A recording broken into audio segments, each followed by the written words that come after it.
Study IQ. मेरा नाम है आदेश सिंह। दोस्तों, ब्रिटिश काल के दौरान इंडिया में 500 से भी ज्यादा प्रिंसली स्टेट्स मौजूद थे, जिन्होंने पूरे इंडिया के 48% एरिया और 28% पॉपुलेशन को ऑक्यूपाई कर रखा था। ये प्रिंसली स्टेट्स लीगली तो ब्रिटिश एम्पायर का हिस्सा नहीं थे, लेकिन रियलिटी में ये ब्रिटिश क्राउन के सबऑर्डिनेट्स के ही रूप में जाने जाते थे। ब्रिटिश गवर्नमेंट के लिए ये स्टेट्स एक मोहरे की तरह थे, जिसका इस्तेमाल वो भारत में नेशनलिस्ट टेंडेंसीज और अन्य कॉलोनियल पावर्स को रोकने के लिए करती थी। इन स्टेट्स को कुछ हद तक टेरिटोरियल ऑटोनॉमी प्रदान की गई थी, जिसके तहत वो अपने यहाँ के इंटरनल अफेयर्स को मैनेज कर सकते थे। लेकिन इन स्टेट्स के एक्सटर्नल अफेयर्स का डिसीजन केवल और केवल ब्रिटिश गवर्नमेंट ही ले सकती थी। उसके बाद जब भारत आजाद हुआ तो इन प्रिंसली स्टेट्स को दो ऑप्शंस दिए गए थे। पहला, या तो ये स्टेट्स डोमिनियन ऑफ इंडिया और पाकिस्तान को ज्वाइन कर उनका हिस्सा बन जाए, या खुद ही एक इंडिपेंडेंट सॉवरेन स्टेट की तरह आगे कंटिन्यू करें। लेकिन सरदार वल्लभ भाई पटेल के डिप्लोमेटिक और टैक्टिक स्किल्स की वजह से लगभग 562 प्रिंसली स्टेट्स को इंडिया में जोड़ लिया गया, जिससे इंडिया पॉलिटिकली, सोशली और इकोनॉमिकली काफी सशक्त हो गया। और आज की कहानी में हम इन्हीं स्टेट्स में से एक बरोडा प्रिंसली स्टेट की कहानी जानेंगे। बरोडा स्टेट, जो प्रेजेंट डे गुजरात में स्थित था और जिस पर मराठा कन्फेडरेसी की गायकवाड़ डिनेस्टी ने 1721 से लेकर 1949 तक राज किया। 1 मई 1949 को बरोडा फॉर्मली इंडियन डोमिनियन में शामिल हुआ और आज भारत के एक महत्वपूर्ण सिटी के रूप में जाना जाता है। आज हम इसी बरोडा स्टेट के फॉर्मेशन, इंपॉर्टेंट रूलर्स और उनके कंट्रीब्यूशन का डिटेल्ड एनालिसिस करेंगे। तो मराठास ने मुगल ऑक्यूपाइड गुजरात पर सबसे पहले 1705 में अटैक किया और 1712 तक मराठा लीडर खांडे राव दबाडे ने इन्हीं मुगल्स को हराकर गुजरात पर अपना वर्चस्व स्थापित किया और इस दौरान उनका भरपूर साथ उनके सबऑर्डिनेट दामाजी गायकवाड़ ने दिया। उसके बाद 1721 के बैटल ऑफ बालापुर के दौरान दामाजी गायकवाड़ की वीरता के लिए उन्हें शमशेर बहादुर की उपाधि से सम्मानित किया गया और इसी वर्ष उनकी मृत्यु भी हो गई, जिसके बाद उनका उत्तराधिकारी पिलाजी राव, जो उनके भतीजे थे, उन्हें बनाया गया। पिलाजी राव को पेशवा द्वारा गुजरात के एरिया से रेवेन्यू कलेक्शन के लिए अपॉइंट किया गया था। धीरे धीरे पिलाजी राव ने गुजरात के कुछ हिस्सों को अपने कंट्रोल में लेना शुरू किया और कुछ सालों बाद उन्होंने मुगल्स को हराकर सोनगढ़ पर कब्जा कर लिया और फिर वहां 1721 में बरोडा स्टेट और गायकवाड़ डिनेस्टी की स्थापना की। लगभग 11 साल राज करने के बाद 14 मई 1732 को मुगल सरदार अभय सिंह के साथ लड़ाई में पिलाजी राव की मृत्यु हो गई और फिर उनके बेटे दामाजी राव गायकवाड़ को बरोडा स्टेट की राजगद्दी सौंप दी गई। दामाजी राव गायकवाड़ ने बरोडा स्टेट पर 1732 से 1768 तक राज किया और उन्होंने मुगल आर्मी को बरोडा सिटी से खदेड़कर उसे अपने कंट्रोल में लिया। आगे चलकर यही बरोडा स्टेट गायकवाड्स की एक पावर सेंटर के रूप में उभरा। हालांकि 1803 से 1805 तक चले सेकेंड एंग्लो मराठा वॉर के दौरान ब्रिटिश ईस्ट इंडिया कंपनी ने गुजरात के ज्यादातर हिस्सों को मराठा से जीत लिया था, लेकिन गायकवाड्स ने अपने कंट्रोल वाले एरियाज जैसे बरोडा और सोनगढ़ की सुरक्षा सुनिश्चित करने के लिए ब्रिटिशर्स के साथ पीस अग्रीमेंट यानी एक सब्सिडियरी अलायंस ट्रीटी पर साइन कर लिए। इसके बाद गोविंदराव गायकवाड़, आनंदराव गायकवाड़, सयाजीराव टू गायकवाड़, गणपतराव गायकवाड़ और श्री खांडेराव गायकवाड़ जैसे राजाओं ने बरोडा स्टेट पर 1870 तक शासन किया। फिर खांडेराव गायकवाड़ की मृत्यु के बाद बरोडा के महाराजा उनके ही भाई मल्हार राव को बनाया गया। मल्हार राव काफी भ्रष्ट राजा थे और उन्होंने अपने ऐशो आराम में बरोडा स्टेट का पूरा धन खर्च कर उसके राजकोष को खाली कर दिया। साथ ही साथ वो काफी क्रूर भी थे, जिसकी वजह से उनकी प्रजा उनसे काफी त्रस्त हो चुकी थी। इसके अलावा अपने अथॉरिटेरियन रूल स्थापित करने के लिए उन्होंने बरोडा के British resident colonel R Phayre CB को भी जान से मारने की कोशिश की।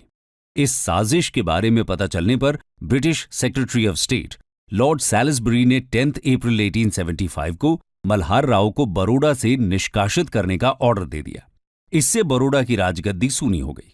ऐसे में गोपाल राव, जो मल्हार राव के रिलेटिव थे, उनको बरोडा की राजगद्दी सौंपी गई। इसके साथ ही उन्हें एक नया नाम सयाजीराव गायकवाड़ III दिया गया।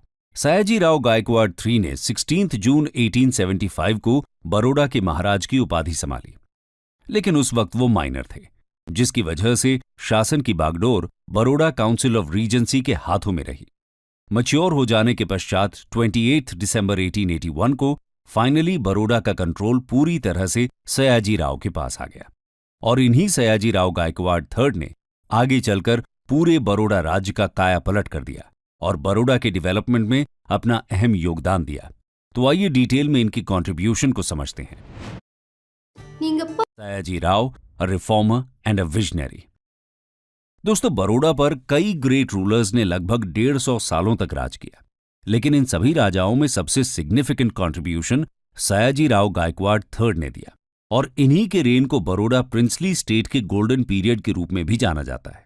सयाजी राव ने बड़ौदा स्टेट को सोशली, इकोनॉमिकली और पॉलिटिकली काफी सशक्त बनाया, जिससे बड़ौदा प्रिंसली स्टेट, जो पहले एक छोटा सा राज्य कहलाता था, वो पूरे इंडिया का थर्ड लार्जेस्ट प्रिंसली स्टेट बनकर उभरा और साथ ही साथ इसकी पहचान पूरे भारत में एक मॉडर्न रिफॉर्म्ड स्टेट के तौर पर होने लगी। बड़ौदा को एक मॉडर्न और रिफॉर्म्ड स्टेट बनाने के लिए सयाजी राव ने वहां टेक्सटाइल इंडस्ट्री की स्थापना कर इंडस्ट्रियलाइजेशन की शुरुआत की और अन्य प्रिंसली स्टेट्स के साथ ट्रेड रिलेशंस को भी बढ़ावा दिया। इंडस्ट्रियलाइजेशन के अलावा सयाजी राव ने बड़ौदा में ट्रेडिशनल एग्रीकल्चर की ग्रोथ पर भी काफी ध्यान दिया। इन सभी प्रयासों से बड़ौदा की इकोनॉमी का तेजी से विकास हुआ और जब बड़ौदा स्टेट संपन्न होने लगा, तब सयाजी राव ने वहां की जनता में सेविंग्स और इन्वेस्टमेंट को प्रमोट करने के लिए बैंक ऑफ बड़ौदा की स्थापना की, जिसे आज पूरे इंडिया के एक इंपॉर्टेंट पब्लिक सेक्टर बैंक के रूप में जाना जाता है। बड़ौदा को आर्थिक रूप से सशक्त बनाने के अलावा उन्होंने वहां के सोशल कंडीशंस का भी कायाकल्प किया और बड़ौदा में कई सोशल रिफॉर्म्स इंट्रोड्यूस किए, जैसे अपनी प्रजा को एजुकेशन देना, वहां की बैकवर्ड कास्ट का अपलिफ्टमेंट करना, एजुकेशनल रिफॉर्म्स इंट्रोड्यूस करना, चाइल्ड मैरिज को बैन करना, डिवोर्स को लीगलाइज करना इत्यादि। साथ ही साथ उन्होंने पूरे बड़ौदा स्टेट में art and craft, music, painting, dancing जैसी एक्स्ट्रा करिकुलर एक्टिविटीज को भी इनकरेज किया। बड़ौदा में एजुकेशन और लर्निंग को प्रमोट करने के लिए उन्होंने कई लाइब्रेरीज की भी स्थापना की, जिसमें सबसे प्रमुख थी सिटी लाइब्रेरी, जो आज भी बड़ौदा के लोगों को सर्व कर रही है। इसके अलावा सयाजी राव देश के पहले ऐसे रूलर थे जिन्होंने free and compulsory primary education program launch किया। ये प्रोग्राम उन्होंने बड़ौदा में 1906 में शुरू किया था, जिसने आगे चलकर इंडियन एजुकेशन सिस्टम की नींव रखी। इसके अलावा उन्होंने बड़ौदा यूनिवर्सिटी की स्थापना कर हायर एजुकेशन को भी प्रमोट किया। सयाजी राव ने अपने शासन के दौरान इंफ्रास्ट्रक्चरल डेवलपमेंट पर भी काम किया, जैसे उन्होंने 1862 में गायकवाड़्स बड़ौदा स्टेट रेलवे नेटवर्क की स्थापना की। इसके साथ ही उन्होंने 1892 में एक वाटर सप्लाई स्कीम को बड़ौदा के अजवा में इंप्लीमेंट किया, जिसके तहत ग्रेविटी का यूज कर बड़ौदा के सभी लोगों तक पानी पहुंचाया जाने लगा। और हैरानी की बात है कि आज भी इसी सोर्स की मदद से वडोदरा के लोगों को पानी मिलता है। इसके अलावा उन्होंने रिक्रिएशनल एक्टिविटीज के लिए वडोदरा में कामती बाग नामक लार्ज पब्लिक पार्क बनवाया। साथ ही अनेकों रोड्स, पूल्स, ब्रिजेस, टेम्पल्स आदि पब्लिक प्लेसेस का निर्माण कराया, जिसने बड़ौदा को एक आधुनिक छवि प्रदान की। दोस्तों, आपको जानकर हैरानी होगी कि सयाजी राव के अंदर टैलेंट पहचानने की कला भी मौजूद थी और उन्होंने कई टैलेंटेड पर्सन्स की एजुकेशन और ट्रेनिंग को स्पॉन्सर भी किया। इनमें सबसे प्रमुख नाम डॉक्टर बाबा साहेब अंबेडकर का आता है। इसके अलावा सयाजी राव ने great philosopher and thinker Shri Aurobindo Ghosh, British house of Commons के फर्स्ट एशियन मेंबर दादा भाई नौरोजी और mission for the depressed class के फाउंडर विट्ठल रामजी शिंदे की भी एजुकेशन और अदर एक्सपेंसेस को स्पॉन्सर किया। इन सभी लोगों ने देश के लिए जो अहम योगदान दिया, वो सयाजी राव द्वारा इन्हें दी गई मदद के बिना शायद मुमकिन नहीं होता। इसके साथ ही art, music, dance, poetry and literature में भी उनकी काफी रुचि थी और इसके लिए उन्होंने कई स्पेशल स्कूल्स का एस्टैब्लिशमेंट किया। इसके अलावा फेमस पेंटर राजा रवि वर्मा को भी उन्होंने स्कॉलरशिप प्रदान की, जिससे वो अपनी आर्ट की काफी रुचि थी एस्टैब्लिशमेंट किया। इसके अलावा फेमस पेंटर राजा रवि वर्मा को भी उन्होंने स्कॉलरशिप प्रदान की, जिससे वो अपनी आर्ट पूरे वर्ल्ड में रिप्रेजेंट कर सके।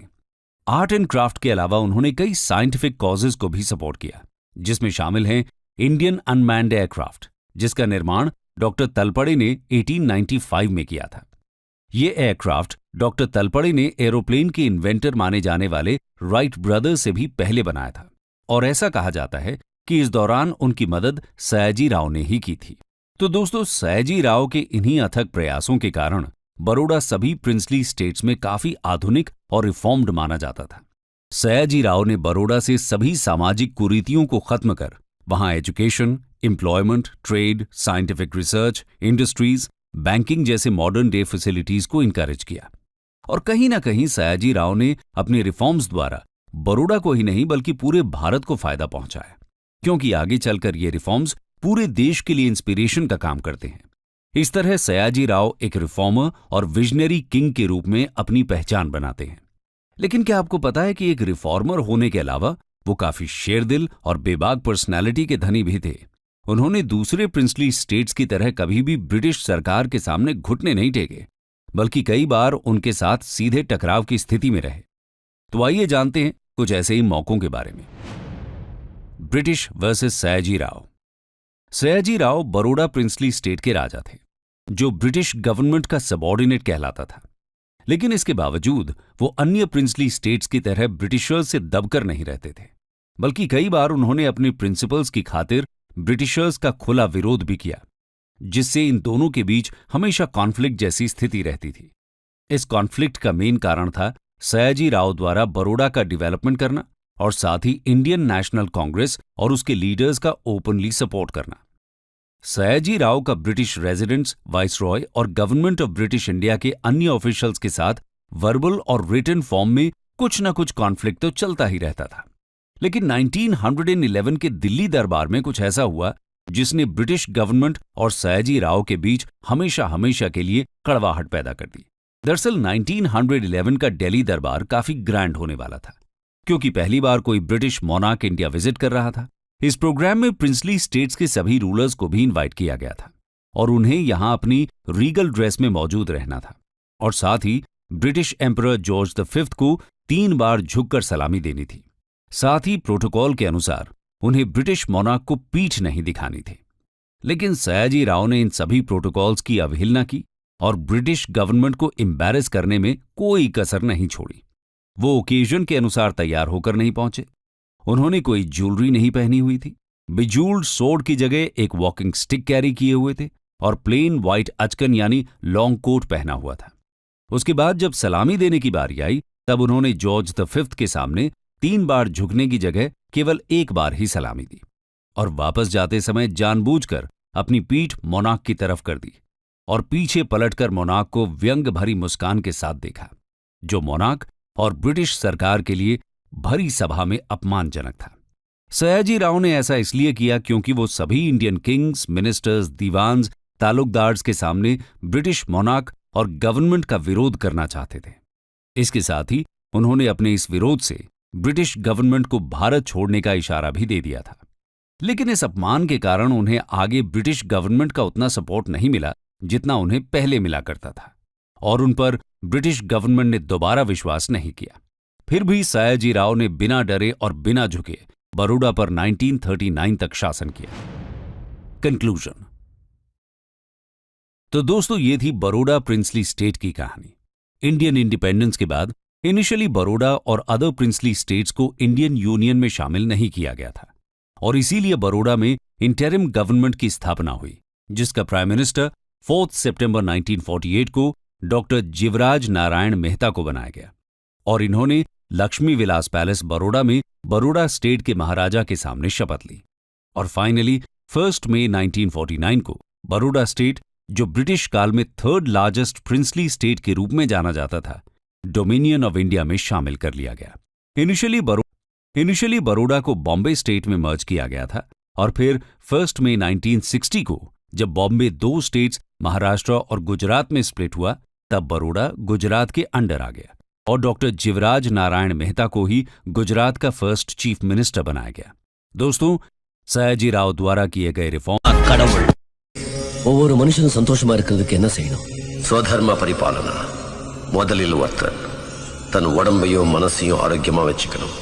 2வது தன் குடும்பத்தை சந்தோஷமா வச்சுக்கணும். 3வது தன் சுத்தி இருக்கிறவங்களுக்கு உதவி செய்யணும். உதவி செய்யலைன்னாலும் உபதிரவம் செய்யக்கூடாது. இந்த 3 செய்யறவனும் தானும் சந்தோஷமா இருப்பான், மற்றவங்களாலையும் மதிக்கப்படுவான். பாபா.